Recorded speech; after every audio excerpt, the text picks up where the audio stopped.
Хуучин циркийн багш ажилтнууд өнөөдөр хэвлэлийн баг хурал хийж төр засгаас тусламж хүсэж байгаагаа илэрхийллээ.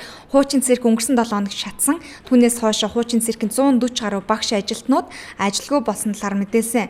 Цаашид хурдан хугацаанд сэргээн засварлахыг төр засгаас хүсэж байгаагаа өнөөдөр илэрхийлж байна. Эндээс л циркийн жүжигчд маань өнөөдөр циркийн сургууль маань жүжигчд маань одоо сургуулах байр байхгүй болчихлоо. Энийг одоо бид даруйхан одоо засаж шилбэж одоо үйл ажиллагааг эхлүүлэх шаардлагатай байна. Энд бол одоо манай циркийн сургуулийн танхимыг эхлэж байж байна. Манай ахмад жүжигчд байж байна. Циркийн сургуулийн байна. Манай ахмадууд голдуу байна. Циркт удаан жил ажилласан циркээ гэсэн юм усуд энд сууж байгаа. Цирк маань бол үйл ажиллагаа бол бүрэн зогссон байна. Тэгээд төр засагтаа ерөөхдөө хандж байна.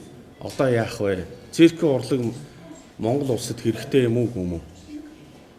Хэрэгтэй гэж үзэж байгаа бол одоо 3 анги байна, төгсөх анги байна. Бид нар орон зай шаардсан урлаг болохоор зүгээр жирийн дуучид бүжигчин шиг жирийн зааланд очиж хийчих болохгүй болохоор том орон зай бид нар шаардлагатай байдаг.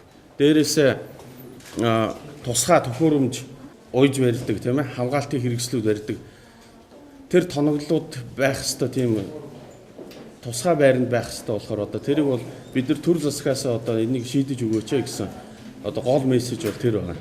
Сургуулийн манд барилга бол ямар ч байсан төрийн өмч орооны мэдл соёлын яамны мэдэлд байдаг.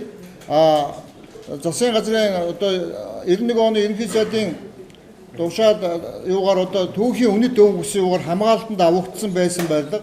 Энд бол циркийн одоо урлагийн бүх төрөл жанраар хичээлж болох ийм зориултын барилга байсан юм аа. Ингээд энэ одоо ямар нэгэн байдлаас болоод ингээд шатаад үгүй болсон. Хуучин циркийн эрхлэгч Дорж Намжлын мэдээлж байгаагаар нийтдээ 100 орчим сая төгрөгийн үзүүлбэрийн хэрэглэгдэхүүн тоног төхөөрөмж устдаж өгөө болсон байна. Үүнийг яралтай сэргээн засварлаж циркийн үйл ажиллагааг хурдан хугацаанд хэвийн ажиллагаанд нь оруулж өгөхийг хүсэж байна. Хуучин цирк гэдэг энэ урлын амин сүнс гэдгийг тэд онцолсон. Тиймээс энэ урлагийг мөхөөх үү, сэргээх үү гэдэг нь хуучин циркэд хэрхэн анхаарал хандуулах вэ гэдгээс шалтгаалж байгаа гэдгийг дурдж байна.